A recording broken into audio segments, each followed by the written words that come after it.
In the rolling green hills of the American frontier in the year 1845, there lived a young Comanche woman who had taken the name Mary. She chose this English name when the first friendly traders came to her village many years ago. Mary thought that having an English name would help her talk with the white people who were coming to live in their lands. She wanted to build peace between her people and the newcomers. Mary had long black hair that shined in the sunlight and gentle brown eyes that sparkled with kindness.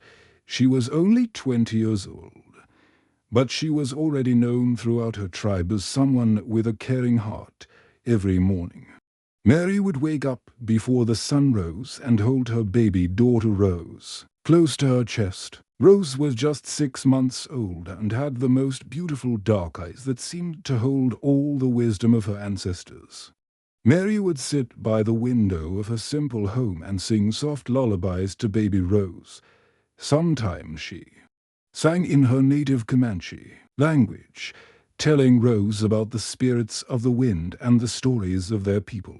Other times, she sang in the broken English she had learned from the traders. Her voice was sweet and gentle, like the sound of water flowing over smooth stones in the river. Little Rose, Mary would whisper as she rocked her baby back and forth. "You are the most precious gift the Great Spirit has given me. You will grow up to be strong and brave, just like your ancestors, and maybe, just maybe, you will help bring peace between all the different people who live on this beautiful earth." Mary's brother William was the chief of their small but close tribe. He was 30 years old and had earned the respect of everyone in the village through his wise decisions and kind heart. Like his sister, William had also chosen an English name. He believed that if the leaders of both peoples could understand each other, then maybe they could avoid the fights and wars that were happening in other parts of the frontier. William loved his sister Mary more than anything in the world, except perhaps for a little Rose. He treated his niece like she was his own daughter. Every evening after his duties as chief were finished, William would come to Mary's home and play with baby Rose. He would make funny faces that made the baby laugh. And he would tell her stories about the brave warriors and wise women of their tribe. The village where Mary and William lived was small and peaceful. There were only about 50 people in their tribe, and they all lived like one big family. The children would spend their days playing by the clear river that ran through the center of their settlement. They would splash in the water during the hot summer days and build small boats out of sticks and leaves. The mothers in the village would gather together every day to prepare meals for their families. They would cook over open fires, making stew from the deer that the men hunted and bread from the corn they grew in their gardens. The women would talk and laugh while they worked, sharing stories about their children and their hopes for the future. The fathers and older boys would spend their time teaching the younger children important skills. They showed them how to ride the strong horses that ran wild on the plains. They taught them how to track animals through the forest and how to find clean water even in the driest times. Most importantly, they taught them to respect all living things and to take only what they needed from the land. Every evening, when the sun began to set behind the western hills, Mary would take baby Rose to her favorite spot under a large oak tree. This tree was very old and had thick branches that provided cool shade during the day. Mary felt that this tree was special, like it held the spirits of all the people who had lived in this place before her. Under the oak tree, Mary would hold Rose in her arms and tell her stories about their family and their people. She would point to the stars as they appeared in the darkening sky and tell Rose that each star represented one of their ancestors watching over them. "Your great-grandmother was the wisest woman in our tribe," Mary would say softly.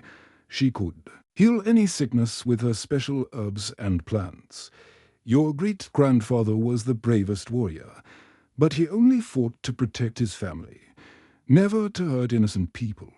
Mary believed with all her heart that love and kindness were the most powerful forces in the world. She thought that if people could just learn to understand each other and care for each other, then all the problems between different groups could be solved.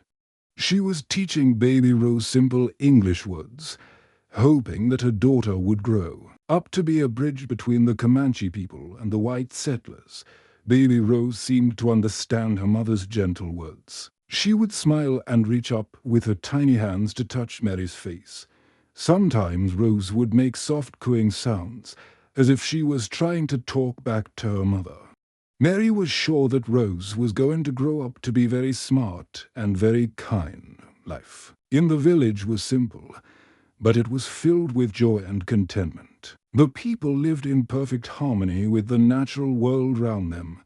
They never took more than they needed from the land, and they always gave thanks to the Great Spirit for every blessing they received.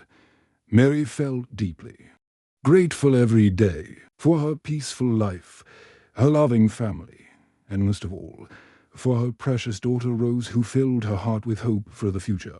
The winter of 1845 came early to the frontier lands where Mary and her people lived. Snow had been falling for 3 days straight, covering the village in a thick white blanket.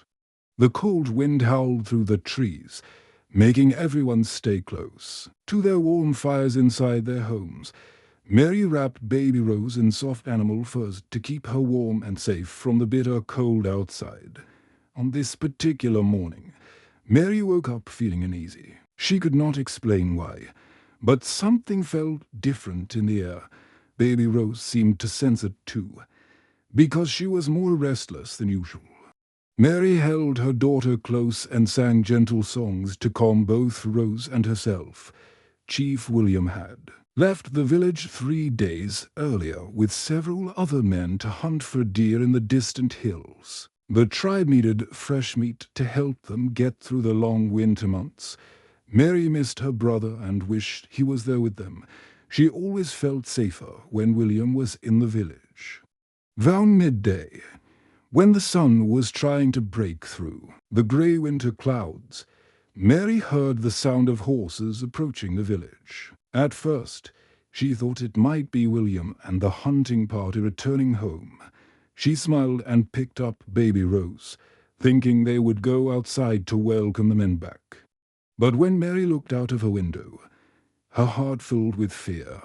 These were not the familiar faces of her brother and the other hunters. Instead, she saw a group of about 20 white men on horseback. They were dressed in heavy coats and had mean expressions on their faces.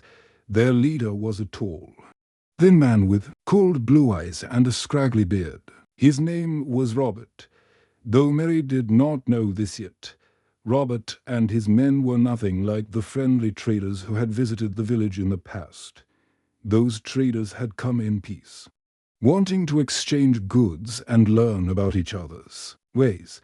But these men had come with different intentions. Their hearts were full of anger and greed. They wanted the land where Mary's people lived, and they did not care about the families who called this place home. Without any warning or explanation, Robert gave a signal to his men. They began attacking the peaceful village immediately. They rode their horses through the settlement, knocking over everything in their path. They destroyed the homes that families had built with their own hands. They scattered the cooking fires, sending sparks and smoke everywhere. The people of the village were completely surprised by this sudden attack. Children began crying and running in all directions, looking for their parents. Mothers grabbed their babies and tried to find safe places to hide. The older men who had stayed behind tried to protect their families, but they were greatly outnumbered by Robert's group. Mary held baby Rose tightly against her chest and ran toward the forest behind the village. She hoped she could hide there until the danger passed. Her heart was beating so fast she could hardly breathe. Rose was crying now, frightened by all the loud noises and chaos round them. But Robert's men were fast, and they had horses. Before Mary could reach the safety of the trees, two of the men caught up with her. They grabbed her arms roughly and dragged her back toward the center of the village. Mary struggled with all her strength, but she was no match for the two large men. "Please," Mary said in her broken English, the language she had learned to try to build peace between peoples. "Please, my baby. She is innocent. She has done nothing wrong. Please do not hurt her." Mary's words fell on deaf ears. Robert approached her with a cold expression on his face. His heart was as frozen as the winter wind that blew across the plains. He looked at baby Rose with no feeling at all, as if she was not even human. In a moment that would haunt Mary for the rest of her life. Robert reached out and took little Rose from her mother's arms. Mary screamed and fought to keep hold of her daughter, but Robert was too strong, with a cruelty that seemed impossible to believe. He walked a few steps away and threw the 6-month-old baby into a deep pile of snow near the edge of the village.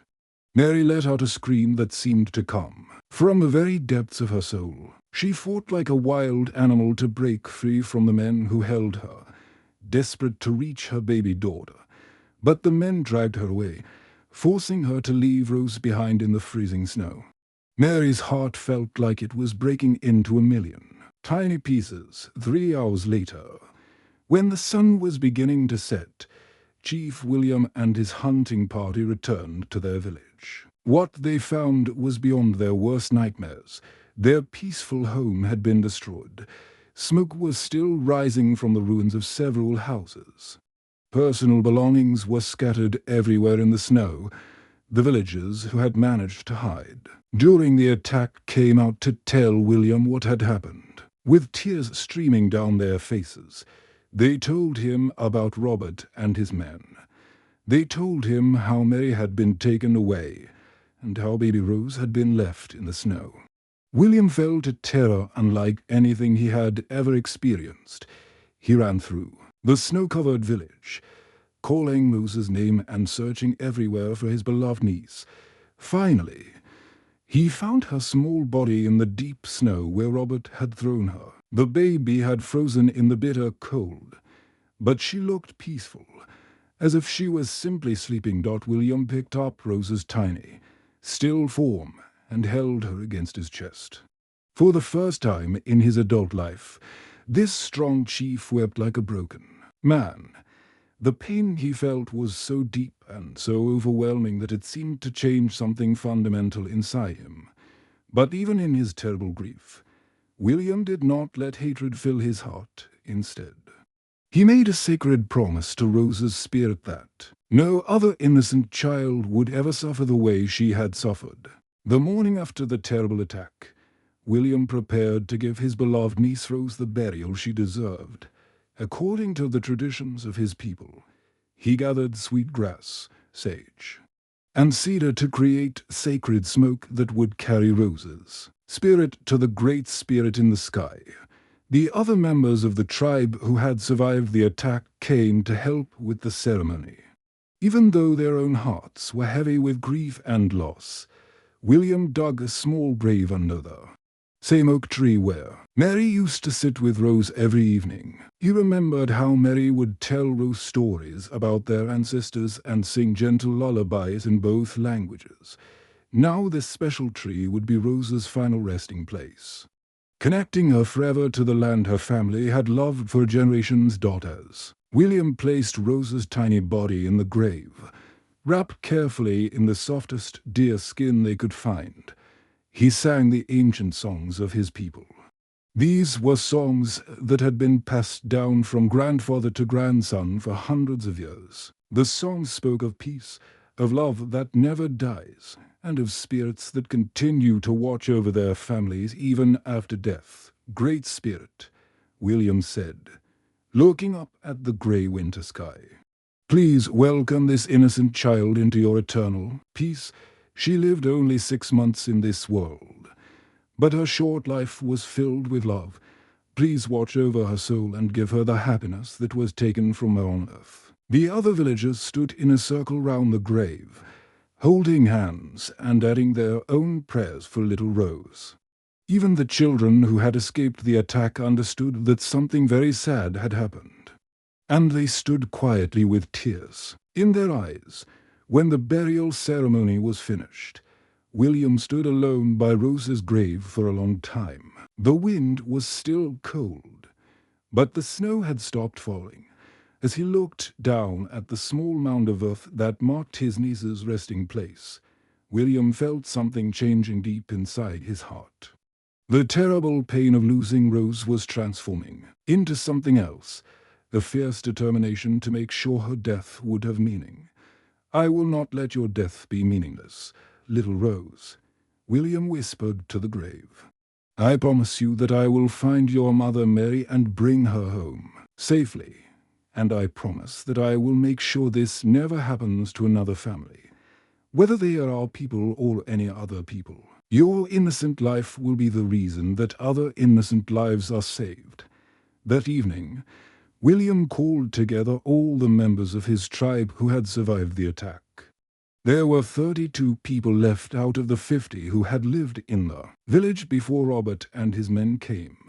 Some were injured, and all were frightened and angry about what had happened to their peaceful community. The younger men in the tribe were burning with anger. They wanted to gather their weapons immediately and chase after Robert's group to get revenge for what had been done to their families. Their blood was hot with the desire to make the attackers pay for their cruelty. "Chief William," said a young warrior named Running Bear, "we must strike back at these evil men. They have destroyed our homes and killed an innocent baby. They have taken our women. We cannot let them get away with these terrible crimes." William understood the anger that Running Bear and the other young men felt. He felt the same fire burning in his own heart, but William had learned wisdom from his many years as a leader, and he knew that acting out of pure anger often led to more suffering for everyone involved. "My brothers," William said in a strong voice that carried across the circle of survivors, "we have suffered a great loss today. Our hearts are broken, and our anger is justified. But we must be very careful about how we respond to this tragedy. We will not respond with the same cruelty that was shown to us. We will seek justice, not revenge.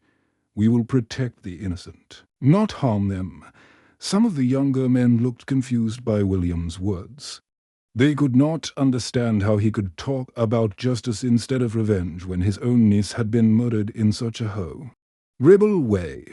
William continued speaking, his voice growing stronger with each word. "If we respond to their violence with more violence, if we respond to their hatred with more hatred, then we become just like them. And little Rose's death will have accomplished nothing except creating more pain in the world. But if we choose a different path, if we choose wisdom over anger, then we can honor Rose's memory by preventing other children from suffering the way she suffered." Instead of planning an immediate attack, William began to develop a much more careful and thoughtful plan. He knew that Mary and the other women who had been captured were probably still alive, being held somewhere by Robert's group. His first priority was to rescue them safely, not to get revenge against their captors. William sent messengers to the other Comanche tribes in the area, asking for their help, but he was not asking them to join him in a war. Instead, he was asking them to help him with a rescue mission that would save innocent lives without creating more violence and bloodshed. The messengers also carried William's story to some of the peaceful white settlers who lived in the region. These were good people who had always tried to live in harmony with the native tribes. When they heard about what Robert and his men had done, especially about the murder of baby Rose, they were horrified and ashamed. Many of these good settlers offered to help William in any way they could. They provided information about where Robert's group might have gone, and they promised to watch for any sign of the captured women. Some even offered to join William's rescue party. wanting to show that not all white people were like Robert and his cruel followers. For 3 weeks, William gathered information and made careful plans. He learned that Robert's group had set up a temporary camp about 50 miles away, near a river where they could find water for their horses. He studied their daily routines and learned when they were most likely to be vulnerable to a rescue attempt. During all this time of planning and preparation, William never stopped believing that good could triumph over evil. Every night, he would visit Rose's grave and tell her spirit about his progress. Rose's spirit will guide us, he told his men as they prepared for the rescue mission.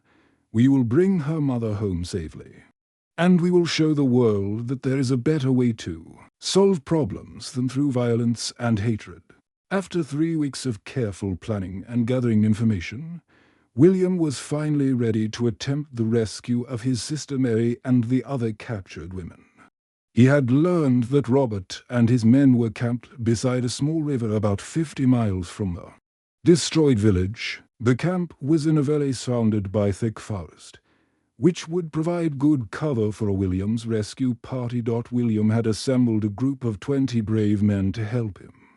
Some were from his own tribe, others came from neighboring Comanche bands who had heard about the terrible attack on the peaceful village. There were also 3 white settlers who had volunteered to help after learning about Robert's cruel actions. These good men were ashamed of what other white people had done and wanted to help make things right. The rescue party traveled for 2 days through the winter landscape. Moving carefully to avoid being seen, they slept during the day and traveled at night, following deer trails and staying away from the main paths that Robert's men might be watching. William knew that surprise would be their greatest advantage in the rescue attempt. On the 3rd night, when there was no moon in the sky and the darkness was complete, William and his men reached the hills overlooking Robert's camp. From their hiding place in the forest, they could see the small fires burning in the valley below. William counted about 15 men in Robert's group, which meant his rescue party outnumbered them slightly. Through the bare winter trees, William could see several figures sitting near the largest campfire. His heart leaped when he recognized one of them as his sister Mary. Even from a distance, he could tell that she had suffered greatly during her time as a prisoner. She sat very still and quiet, staring into the fire with empty, sad eyes. William could see that her spirit had been badly hurt by losing her baby daughter and being taken away from her home. William felt a mixture of joy and sorrow fill his heart. He was overjoyed to see that Mary was still alive, but his heart broke when he saw how much pain she was carrying. He promised himself that he would help her heal from this terrible experience. No matter how long it took, the other captured women were sitting nearby. William could see that they had also been treated poorly during their captivity. Their clothes were dirty and torn, and they looked thin and frightened. Some of them were crying quietly, while others just stared at the ground, with hopeless expressions on their faces. William and his men spent the rest of the night moving into position round Robert's camp. They were very careful to stay hidden in the forest shadows and to move without making any sound. William had trained them well, and each man knew exactly what his job would be when the time came to act. As the sun began to rise over the eastern hills, painting the sky with soft colors of pink and gold, William gave the signal for his men to take their final positions. They formed a large circle round the entire camp, staying hidden behind trees and rocks. William wanted to make sure that none of Robert's men could escape if there was trouble. When William was sure that all of his men were ready, he took a deep breath and stepped out of the forest into the open area of the camp. He walked slowly and calmly, with his hands clearly visible and empty of any weapons. He wanted Robert and his men to see that he was not trying to start a fight. The men in Robert's camp were just beginning to wake up and tend to their morning fires. When they saw William walking toward them, many of them jumped up in surprise and fear. Some reached for their guns. Not sure what was happening, "Robert," William called out in clear, strong English. His voice carried across the quiet morning. "Here, I am Chief William of the Comanche people. You have my sister Mary. I have come to take her home where she belongs." Robert scrambled to his feet, his hand moving toward the gun at his side. His face was filled with anger and fear as he realized that he had been found by the brother of one of his prisoners. The other men in his group also reached for their weapons, preparing for what they thought would be a violent fight. But before any shots could be fired, William's allies stepped out from their hiding places in the forest. They appeared all round the camp like spirits emerging from the morning mist. Robert and his men found themselves surrounded by William's rescue party, who clearly outnumbered them, however. William quickly raised his hand high in the air, making a clear signal for everyone to stop. He did not want any violence if it could be avoided. "I could have attacked you while you slept," William said in a calm, steady voice. "My men and I could have hurt you in the darkness when you could not defend yourselves. But I am not like you, Robert. I do not hurt innocent people, and I do not take revenge on those who cannot fight back." William's words seemed to surprise many of Robert's men. They had expected the Comanche chief to come with anger and violence, seeking revenge for what had been done to his family and his village. Instead, they found themselves facing a man who spoke of peace even though he had every reason to be filled with hatred. "Let the women go," William continued, "and leave this land. Find a new place to start over. But do it with peace in your heart instead of hatred. Show that you can be better than the cruel things you have done." One of Robert's men, a younger man named James, stepped forward from the group. James had been uncomfortable with Robert's cruel actions from the very beginning, but he had been too afraid to speak up before now. Seeing William's wisdom and kindness gave him the courage he needed. "Chief William is right," James said, looking directly at Robert. "What we did to that innocent baby was wrong. Little Rose didn't deserve to die, and these women don't deserve to be prisoners. We should let them go home to their families." Faced with William's unexpected mercy and hearing doubt from his own men, Robert finally realized that he was defeated. The women were released immediately, and Mary ran across the camp into her brother's loving arms, tears of relief streaming down her face. Mary returned to what remained of her destroyed village with her brother William. But she was no longer the same happy young woman who had once sat under the oak tree singing lullabies to baby Rose. The terrible loss of her daughter had changed something deep inside her heart. The light that used to shine in her brown eyes had gone out, replaced by a sadness that seemed to have no end. For many weeks after her rescue, Mary could barely function in her daily life. She would sit for hours without speaking, staring at nothing in particular.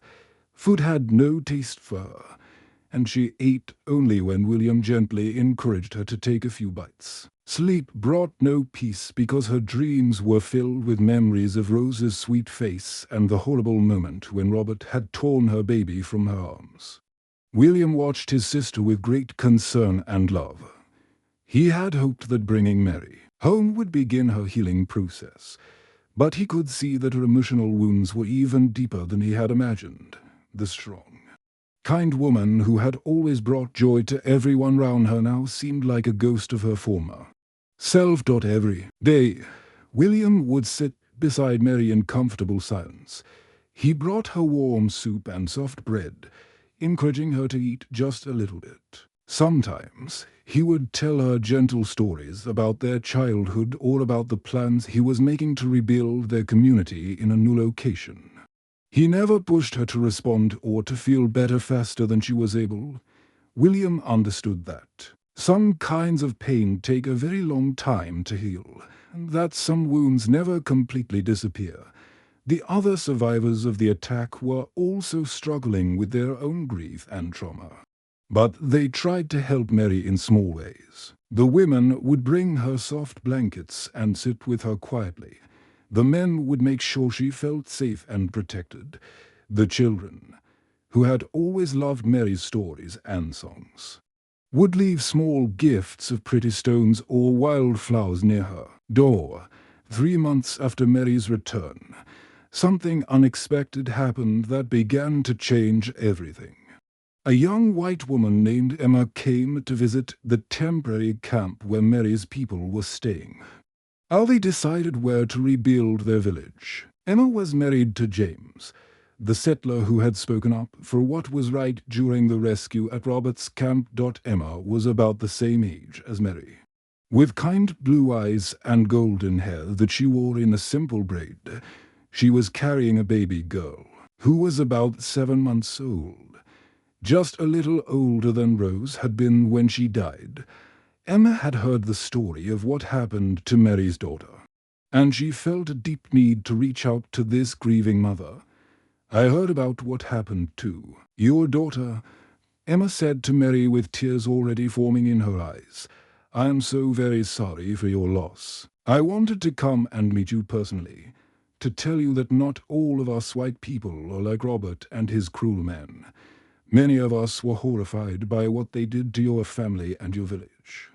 Mary looked up at Emma, and then at the baby she was holding.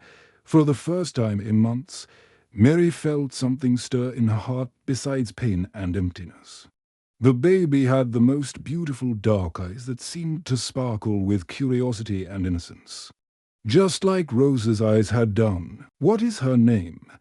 Mary asked softly, speaking her first complete sentence in weeks. "Her name is Hope," Emma replied with a gentle smile. "My husband James and I chose that name because we believe that good people from different backgrounds can learn to live together in peace and friendship. We wanted our daughter's name to represent our faith that a better future is possible from that moment forward."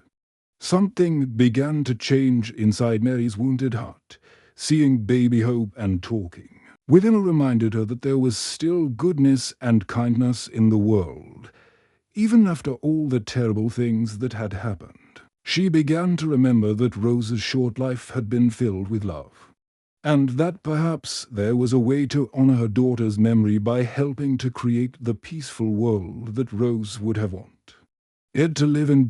In the days and weeks that followed Emma's visit, Mary slowly began to participate in life again. She started helping other women in the camp with their daily tasks. She began teaching some of the children simple English words, just as she had planned to teach Rose. Most importantly, she started reaching out to both native and settler families who were trying to build better relationships with each other. William was overjoyed to see his sister beginning to heal. He decided to establish their new village in a beautiful valley about 20 miles from their original home. This new location was far enough away from the site of the tragedy to feel safe, but close enough that they could still visit Rose's grave under the oak tree whenever they wanted to remember her. The new village was designed to welcome families from different backgrounds. William invited both Comanche families and peaceful settler families to make their homes there. He believed that creating a community where different peoples could live as neighbors and friends was the best way to make sure that tragedies like the attack on their original village would never happen again. Mary became known throughout the growing community as the Peace Mother. She helped anyone who needed comfort or guidance, regardless of their background or the color of their skin. She taught children from all families, sharing stories about kindness, understanding, and the importance of treating every person with respect and dignity. Every year on the anniversary of Rose's birth, Mary would make the journey back to the oak tree where her daughter was buried. She would sit by the small grave and tell Rose's spirit about all the children she had helped during the past year, about the families who had learned to live together in peace. and about the hope that was growing in their community. You're short. Life brought more peace to this world than you could ever know. My sweet Rose, Mary would whisper to the wind. Every child I help, every family that learns to live in harmony, every act of kindness between different peoples, all of these things are part of your legacy. The village grew into a small town where children of many different backgrounds played together as friends. Mary's story was told and retold to remind everyone that love is always stronger than hatred, and that even the greatest tragedies can be transformed into sources of hope and healing. Hope, Emma's daughter, grew up in this special community and eventually became a teacher herself, continuing Mary's work of bringing people together and building bridges of understanding between different cultures. The end.